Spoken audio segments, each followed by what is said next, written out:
Hello student. आज इस video में हम करेंगे क्लास 10 मैथ्स का चैप्टर 1 जिसका नाम है आपका रियल नंबर। तो इस वाली वीडियो में हम जो फर्स्ट वाली एक्सरसाइज है उसके एग्जाम्पल को एक्सप्लेन करेंगे, यहाँ पे उसको डिस्कस करेंगे और थोड़ा सा इंट्रोडक्शन भी मैं यहाँ पे आपको समझाने वाला हूँ कि रियल नंबर होते क्या हैं। और उसके बाद में इस एक्सरसाइज में जो आपका कॉन्सेप्ट यूज हुआ है उसको भी डिटेल में हम पढ़ने वाले हैं आज की क्लास में। तो चैनल को जरूर सब्सक्राइब कर लें ताकि आपको लेटेस्ट अपडेट मिलती रहे। तो चलो आज की क्लास स्टार्ट करते हैं हम। चैप्टर का नाम आपका रियल नंबर्स। तो अगर रियल नंबर की बात करें तो आप ऑलरेडी ये 9th क्लास में भी पढ़ चुके हो, 8th क्लास में भी इसके बारे में समझाया गया था आपको। तो मैं फिर भी यहाँ पे एक बार डिस्कस कर लेते हैं यहाँ पे कि रियल नंबर होते क्या है। तो इस वर्ल्ड में जितने भी नंबर है आपके वो सारे रियल नंबर है, इमेजिनरी नंबर को छोड़कर। तो ये जो इमेजिनरी नंबर होते हैं इनको छोड़कर, एक्सेप्ट इमेजिनरी नंबर्स, इस वर्ल्ड में जितने भी नंबर है, जैसे मैं यहाँ पे कुछ भी नंबर लिखता हूँ, अगर 2/3, 7/8, 0.24, √5, √7, तो मैं यहाँ पे कुछ भी अगर नंबर लिखता हूँ 0.567, 2.5, तो ये जितने भी नंबर है हमारे -5, -10, तो ये सारे के सारे नंबर क्या कहलाते हैं आपके रियल नंबर्स।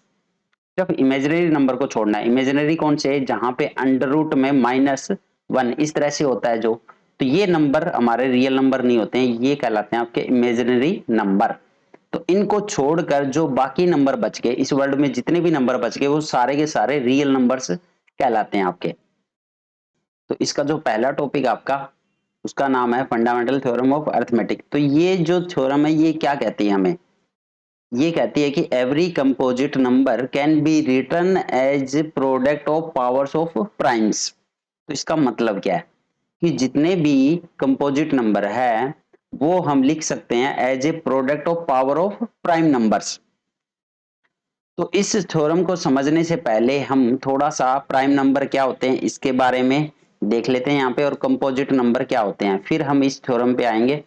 तो प्राइम नंबर क्या होते हैं, देखो प्राइम नंबर ऐसे जिनके एग्जैक्टली 2 फैक्टर होते हैं, ऐसे नंबर जिनके एग्जैक्टली 2 फैक्टर हो उन नंबर्स को हम क्या बोलते हैं यहाँ पे, प्राइम नंबर बोलते हैं। जैसे मैंने यहाँ पे एक नंबर लिखा 2, तो अब ये जो 2 है ये अपने आप से भी डिवाइड होता है और 1 से भी डिवाइड होता है। तो इसके एग्जैक्टली 2 फैक्टर है यहाँ पे, तो इसका मतलब ये एक प्राइम नंबर होगा आपका। अगर मैं यहाँ पे 3 की बात करूं तो 3 है, ये अपने आप से भी डिवाइड होता है और 1 से भी डिवाइड होता है, इसके अलावा तो किसी और नंबर से डिवाइड नहीं होता ये। इसका मतलब इसके भी एग्जैक्टली 2 ही फैक्टर आपके, तो ये भी एक प्राइम नंबर है। अगर मैं 4 की बात करूं तो 4 है वो अपने आप से भी डिवाइड होता है, 2 से भी डिवाइड होता है और 1 से तो होता ही होता है डिवाइड। तो इसका मतलब इसके 3 फैक्टर हो गए ना आप यहाँ पे। और हम बात कर रहे हैं कि प्राइम नंबर ऐसे नंबर होते हैं जिनके एग्जैक्टली 2 फैक्टर हो, तो यहाँ पे तो 3 फैक्टर हो गए, इसका मतलब 4 जो है वो आपका प्राइम नंबर नहीं है यहाँ पे। इसी तरह अगर हम 5 की बात करें तो 5 अपने आप से भी डिवाइड होता है, 5 से और 1 से होता है, इसके अलावा तो किसी और नंबर से नहीं होता, इसका मतलब ये 5 एक प्राइम नंबर हो जाएगा। और अगर हम 1 की बात करें तो 1 है वो 1 से डिवाइड होता है अपने आप से भी और 1 से भी, तो इसका एक ही फैक्टर आता है ये, तो 1 भी आपका प्राइम नंबर नहीं होता है। तो याद रखना ये हमेशा जो प्राइम नंबर होते हैं वो always start from 2, always start from 2, तो 2 से स्टार्ट होते हैं ऑलवेज। हमेशा याद रखना 1 जो होता है वो प्राइम नंबर नहीं होता, क्योंकि इसका एक ही फैक्टर होता है जो कि है 1। जबकि हम बात कर रहे हैं जिसके 2 ही फैक्टर होंगे, ना 2 फैक्टर से कम ना 2 से ज्यादा, तो ऐसे नंबर को हम प्राइम नंबर बोल रहे हैं यहाँ पे। तो आपके प्राइम नंबर जैसे क्या हो जाएंगे, फिर अगर हम बात करें यहाँ पे तो 2 आपका प्राइम नंबर हो गया, 3 हो जाएगा, 5 हो जाएगा, 5 के बाद आपका 7 हो जाएगा, यहाँ पे 8 नहीं हो सकता, 9 नहीं, 10, 11, 11 हो जाएगा हमारा, 13 आ जाएगा, फिर आपका 17 आ जाएगा, फिर आपका 19 आ जाएगा। ये सारे कौन से नंबर है आपके प्राइम नंबर्स। अब कंपोजिट नंबर कौन से होते हैं, तो अब इन नंबर के अलावा जो नंबर आपके बच गए, जितने भी नंबर बच गए वो सब क्या कहलाएंगे आपके कंपोजिट नंबर। जैसे 2, 3, उसके बाद 4 बच गया आपका, 4 एक कंपोजिट नंबर है, 6 एक कंपोजिट नंबर है, 9 एक कंपोजिट नंबर है, उसके बाद 10 हो गया आपका, 12 आपका, 14, 16। तो ये सारे नंबर क्या होते हैं, कंपोजिट नंबर। क्यों होते हैं, क्योंकि इन सब का जो फैक्टर है more than 2 factors, more than 2 factor. तो ऐसे नंबर जिनके फैक्टर 2 से ज्यादा हो, ऐसे नंबर जिनके फैक्टर 2 से ज्यादा हो वो क्या कहलाते हैं, हमारे कंपोजिट नंबर। और प्राइम नंबर कौन से होते हैं, जिनके एग्जैक्टली 2 ही फैक्टर हो, वो कहलाएंगे हमारे प्राइम नंबर। तो प्राइम नंबर के अलावा जो नंबर बच गए वो सब के सब क्या है, आपके कंपोजिट नंबर। अब जो 1 आता है वो ना ही आपका प्राइम नंबर है, ना ही ये कंपोजिट नंबर है। तो याद रखना 1 ना तो इस वाली कैटेगरी में आता है प्राइम नंबर वाली में, ना ही ये कंपोजिट नंबर वाली कैटेगरी में आता है।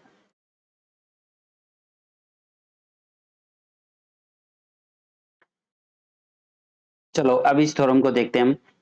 Every composite number can be written as product of powers of prime. तो चलो यहाँ पे एक कंपोजिट नंबर लेते हैं हम 20। अब 20 के प्राइम फैक्टर बनाते हैं। यहाँ पे 20 के प्राइम फैक्टर बनाने के लिए इसको 2 से भाग करते हैं पहले। चलो जब 2 से भाग करेंगे तो कितने पे गया, ये 10 पे गया, 10 दूनी 20। अब 2 के बाद ये जो 10 आया, 10 किससे भाग हो सकता है, ये 2 से फिर से भाग हो जाएगा, 5 दूनी 10। अब 5 है, ये 2 के पाड़े में तो नहीं आएगा, 3 के भी नहीं, 4 नहीं, और 5 के पाड़े में आएगा, 5 एकम 5। जैसे ही यहाँ 1 आ जाए आपको स्टॉप कर देना ये। अब ये जो नंबर आए हैं आपके, यही तो है हमारे प्राइम नंबर। तो इनको हम कैसे लिख सकते हैं, प्राइम फैक्टर अगर 2 इंटू 2 इंटू 5। अब इसको थोड़ा सा और सोल्व करें तो ये 2 की पावर 2 नहीं हो चुका है यहाँ पे, और इंटू 5। तो यहाँ पे हम कह सकते हैं ना कि जो 20 है हम इसको इस तरह से लिख सकते हैं यहाँ पे। अब अगर ये ध्यान से देखो आप, तो ये हमारा यही तो है product of power of primes.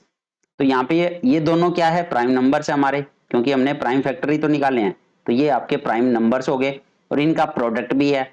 और पावर का मतलब है कि प्राइम नंबर की पावर तो है ये 2 की पावर 2 और 5 की पावर यहाँ तो 1 है। चलो तो हमने कंपोजिट नंबर को यहाँ पे किस फॉर्मेट में लिख दिया, as a product of power of primes की फॉर्मेट में। तो चलो एक और एग्जांपल लेते हैं इसका। जैसे मैंने लिया यहाँ पे 30, तो 30 के फिर से प्राइम फैक्टर निकालते हैं यहाँ पे। तो सबसे पहले कितने पे गया, ये 2 पे चेक करते हैं, 2 पे जाएगा तो 15 आ गया आपका। अब 2 पे नहीं जाएगा, 3 पे जाएगा, 3 5 15। अब 5 पे गया, 5 एकम 5। तो ये आपके प्राइम नंबर आ गए। तो इसको हम कैसे लिख सकते हैं, 2 into 3 into 5।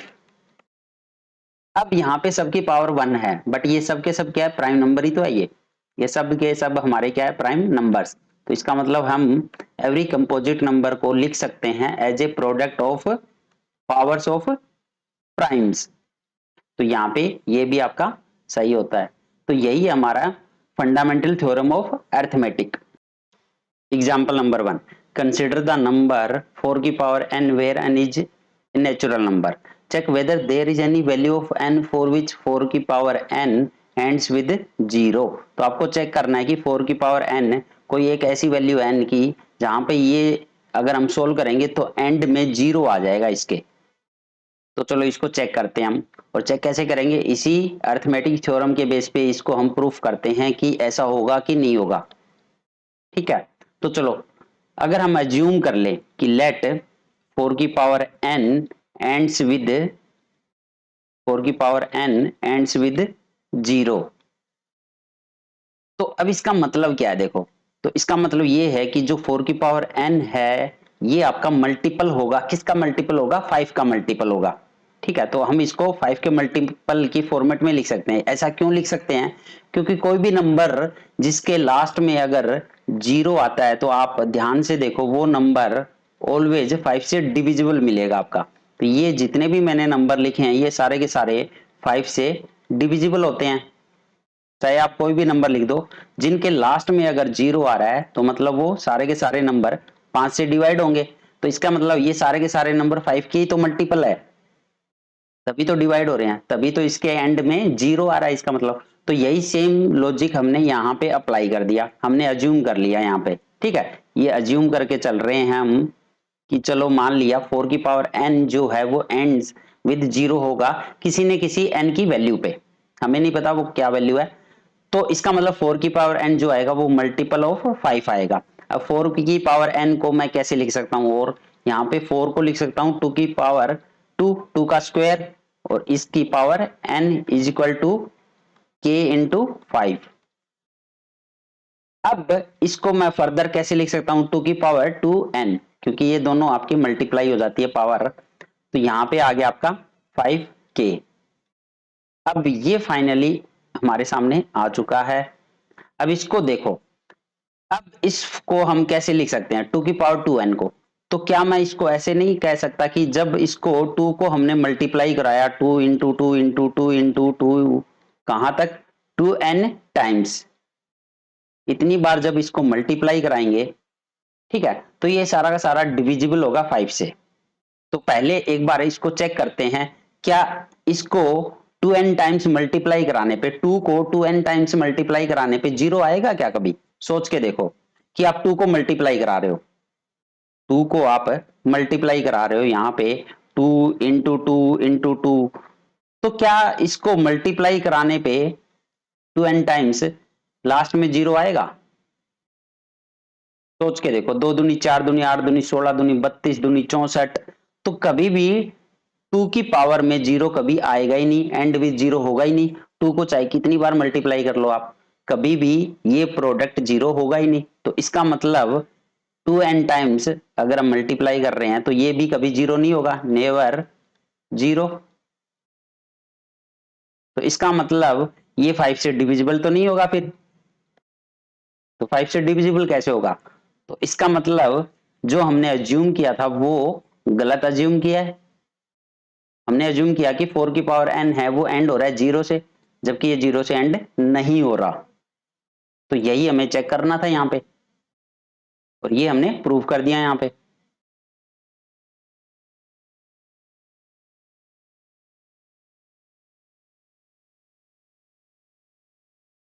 Example 2, find the LCM and HCF of 6 and 20 by the prime factorization method। तो चलो अब यूजिंग प्राइम फैक्टराइजेशन मेथड हम एलसीएम निकालना सीखेंगे यहाँ पे, और एचसीएफ भी निकालना सीखेंगे। तो सबसे पहले हमें 6 के प्राइम फैक्टर बनाने होंगे। तो 6 के अगर प्राइम फैक्टर बनाओ तो ये कितने पे गया, देखो सबसे पहले कितने पे जाएगा, ये आपका गया 3 पे, 2 3 6, और फिर 3 पे जाएगा, 3 एकम 3, तो इसके प्राइम फैक्टर क्या आ गया आपके 2 इंटू 3। अब 20 के प्राइम फैक्टर निकालते हैं, तो 20 को डिवीजन मेथड से ही निकालेंगे हम। तो सबसे पहले 2 पे गया, फिर से 2 पे गया, फिर 5 पे गया ये। अब इसके प्राइम फैक्टर क्या आ गया आपके 2 इंटू 2 इंटू 5, जो कि हम लिख सकते हैं यहाँ पे 2 की पावर 2 इंटू 5। तो ये आपका इसके प्राइम फैक्टर आ गए, और ये आपके 20 के प्राइम फैक्टर आ गए। तो सबसे पहले अगर हम बात करें एचसीएफ निकालने की, हाईएस्ट कॉमन फैक्टर, तो एचसीएफ जब इन दोनों में निकालना है तो आपको क्या चेक करना है, यहाँ पे पहले तो चेक करो दोनों में कॉमन क्या है। तो यहाँ पे अगर बात करें तो 2 दोनों में कॉमन आ रहा है। अब जो लोवेस्ट पावर है 2 की वो आपको इसमें इंक्लूड करनी है बस, मतलब लोवेस्ट पावर को लेना है बस। तो यहाँ पे 2 की पावर 1 है और यहाँ पे 2 की पावर 2 है, तो लोवेस्ट पावर 1 है, तो 2 की पावर 1 ही आपका आंसर होगा। तो जो इन दोनों का जो एचसीएफ आया वो क्या आ जाएगा, 2 की पावर 1 मतलब 2 आ जाएगा। तो एचसीएफ में फिर से ध्यान से सुनो, क्या करना है हमें, लोवेस्ट पावर को लेना है इसमें हमेशा। तो जो कॉमन है, कॉमन में जो लोवेस्ट पावर है वही आपका आंसर होगा, हाईएस्ट कॉमन फैक्टर एचसीएफ। अब हम बात करते हैं एलसीएम की। तो एलसीएम में अब आपको क्या करना है, यहाँ पे पहले तो देखो दोनों में कॉमन क्या है, तो कॉमन है हमारा 2। अब 2 में जो हाईएस्ट पावर है वो आपको लेनी है यहाँ पे। तो 2 में भी हाईएस्ट पावर क्या आपकी 2 है यहाँ पे, तो 2 की पावर 2 आ गया।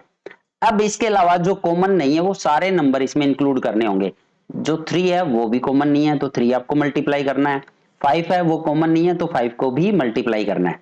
अब और कोई नंबर बचा ही नहीं यहाँ पे, तो इसका मतलब ये आपका एलसीएम आ जाएगा। तो थोड़ा सा इसको सोल्व कर लेते हैं। 2 की पावर 2 मतलब 4 हो गया, into 3 into 5।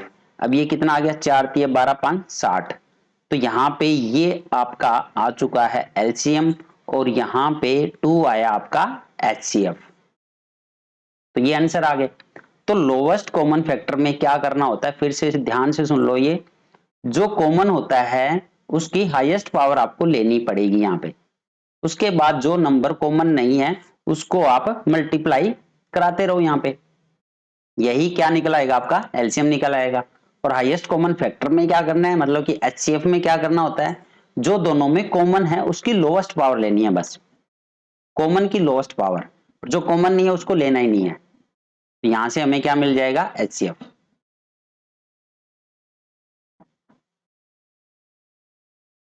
Next example number 3, find the HCF of 96 and 404 by the prime factorization method, hence find their LCM. तो पहले एचसीएफ निकालते हैं इन दोनों का।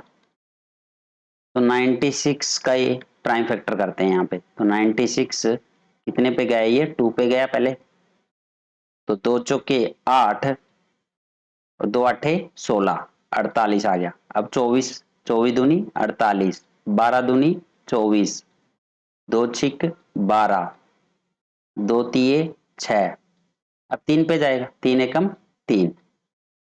तो ये अब आपका देखो 2 इंटू 2 कितनी बार आ रहा है, ये आपका आया है 5 बार। तो 2 की पावर 5 आ गया और इंटू 3 आ गया। अब नेक्स्ट 404, इसके प्राइम फैक्टर निकालते हैं यहाँ पे 404 के। तो अगर 404 के निकालते हैं तो सबसे पहले कितने पे जाएगा, ये 2 पे ही गया, ये भी 2 दूनी 4, तो 202 आ गया। फिर से 2 पे गया 101 आ गया। अब ये किसी और नंबर पे जाएगा ही नहीं, तो यहाँ पे 2 कितनी बार आया, 2 बार आया। तो 2 की पावर 2 इंटू 101। अब हमें क्या निकालना है, इनका एचसीएफ। तो मैंने बताया था जब एचसीएफ निकालते हैं तो दोनों में जो कॉमन है उसकी लोएस्ट पावर आपको लेनी है। तो दोनों में 2 कॉमन है और 2 में भी आपकी जो लोएस्ट पावर है वो 2 की पावर 2 आ रही है। 5 तो बड़ी है, लोएस्ट क्या है 2 है, तो इसका मतलब 2 की पावर 2 का मतलब 4। तो आपका एचसीएफ क्या आ गया, 4 आ गया। अब इसका एलसीएम निकालना है।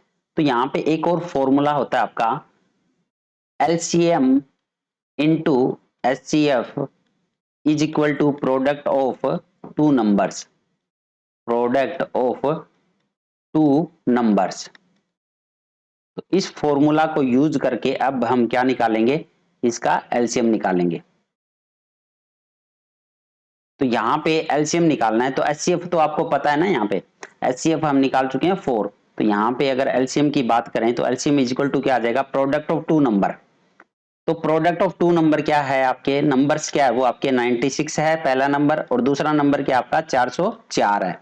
डिवाइड बाय ये जो एचसीएफ है ये नीचे आ गया, और एचसीएफ अभी हमने निकाला है वो क्या आया आपका 4 आया है। तो अगर इसको सोल्व करोगे तो आपका आ जाएगा 9696, ये हमारा एलसीएम भी आ गया, ये आंसर आ गया आपका। तो हमने एचसीएफ भी निकाल दिया और एलसीएम भी। तो ये वाला फॉर्मूला हम यूज कर सकते हैं यहाँ पे, ये वाला। अगर आपको एक चीज पता है, इन चारों में से कोई एक चीज पता है दूसरी निकालनी हो, ठीक है, दोनों नंबर पता हो, तो ये रहे दोनों नंबर, इनका प्रोडक्ट कर सकते हो। एलसीएम पता है तो एचसीएफ निकाल सकते हो, एचसीएफ पता है तो एलसीएम निकाल सकते हो।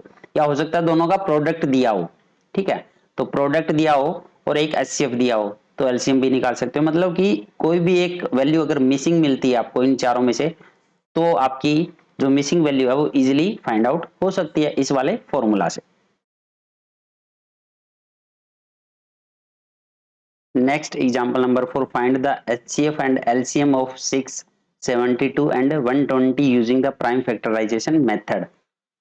तो हमें 6 का निकालना है और 72 और 120। तो चलो 6 का सबसे पहले हम क्या निकालेंगे यहाँ पे, प्राइम फैक्टर। तो 2 तिये 6 और 3 एकम 3, तो ये तो डायरेक्ट आपके सामने आ चुका है 2 इंटू 3। नेक्स्ट 72, तो 72 के प्राइम फैक्टर बनाते हैं यहाँ पे। तो 72 सबसे पहले 2 पे गया, 36 दूनी 72, फिर हमारा 18 पे गया, 18 दूनी 36, 2 निम 18, 3 पे गया, 3 तिये 9 और फिर से 3 पे गया, 3 एकम 3। तो यहाँ पे 2 देखो कितनी बार आया, 2 3 3 बार आया, और 3 भी आपका 3 आपका 2 बार आ रहा है। तो यहाँ पे 2 आया 3 बार और 3 आपका आया 2 बार। तो इस तरह से बन गया हमारा 72 के प्राइम फैक्टर। अब 120 के, तो 120 के बनाते हैं यहाँ पे। तो सबसे पहले ये 2 पे जाएगा, ठीक है, 2 पे गया तो कितना आ गया ये 60 दूनी 120, फिर 30 दूनी 60, फिर 15 दूनी 30, और ये अब जाएगा 3 पे, 3 5 15, और फिर जाएगा 5 पे, 5 एकम 5। तो यहाँ पे 2 कितनी बार आया है, 3 बार आया है। तो यहाँ पे हम 2 की पावर 3 लिख सकते हैं। 3 कितनी बार आया, एक ही बार आया, इंटू 3। 5 कितनी बार आया, एक ही बार आया, इंटू 5। तो हमने तीनों के प्राइम फैक्टर यहाँ पे बना लिए हैं। अब सबसे पहले यहाँ पे हम निकालते हैं HCF। तो अगर HCF निकालें तो मैंने यहाँ पे बताया था जो तीनों में कॉमन है, ठीक है, अभी तक 2 नंबर आ रहे थे, अब ये 3 नंबर आ गए। तो अब तीनों में कॉमन देखना होगा। देखो 2 क्या तीनों में आ रहा है, आ रहा है। अब 2 की जो लोवेस्ट पावर है वो आपको लेनी है। तो 2 की लोवेस्ट पावर 1 है इस वाले में, तो आपको यही लेनी है। नेक्स्ट कॉमन नंबर कौन सा है, यहाँ पे 3 तीनों में आ रहा है देखो, बट 3 की जो लोवेस्ट पावर है वही आपको लेनी है। तो 3 की लोवेस्ट पावर 1 है, आगे और कोई नंबर कॉमन आ ही नहीं रहा इसमें। तो मतलब 2 3 6, आपका HCF कितना आ गया यहाँ पे 6 आ जाएगा। ये आंसर आ गया आपका। अब एलसीएम निकालते हैं, चलो। एलसीएम में मैंने बोला था यहाँ पे जो कॉमन है उसकी हाईएस्ट पावर लेंगे। तो यहाँ पे 2 तीनों में आ रहा है, तो 2 की हाईएस्ट पावर कितनी है, यहाँ पे देखो 3 है, तो ये ले ली हमने। अगला 3 आपका तीनों में आ रहा है, तो 3 की जो हाईएस्ट पावर है वो हम लेंगे जो कि है 2, तो 3 की पावर 2। अब जो नंबर बच गया जो कॉमन नहीं है वो क्या बचा 5, उसको भी मल्टीप्लाई कराना होगा यहाँ पे।